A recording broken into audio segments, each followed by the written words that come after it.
আসসালামু আলাইকুম। বীর মুক্তিযোদ্ধাদের ঈদ উল ফিতরের উৎসব ভাতার কয়েকটি গুরুত্বপূর্ণ আপডেট নিয়ে চলে এসেছি। তবে আপনি যদি যুদ্ধের জীবন চ্যানেলে নতুন হয়ে থাকেন, চ্যানেলটি অবশ্যই সাবস্ক্রাইব করবেন, পাশেই থাকবেন। বীর মুক্তিযোদ্ধাদের ঈদ উল ফিতর 2026-এর ঈদ বোনাস কবে দেওয়া হবে এবং টাকা বৃদ্ধি করা হবে কিনা তা জানতে চেয়েছেন অনেকেই। তার কয়েকটি গুরুত্বপূর্ণ তথ্য ইতিমধ্যে আমার হাতে এসে পৌঁছেছে।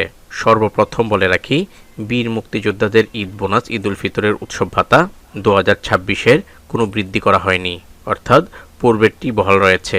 অর্থাৎ প্রত্যেক জীবিত বীর মুক্তিযোদ্ধা এবং মৃত বীর মুক্তিযোদ্ধা পরিবার পাবেন ঈদ বোনাস হিসেবে 10,000 টাকা।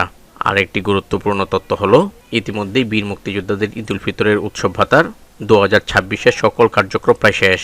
দু একদিনের মধ্যেই ঈদ উল ফিতর 2026-এর অর্থ ছাড়করণ করা হবে।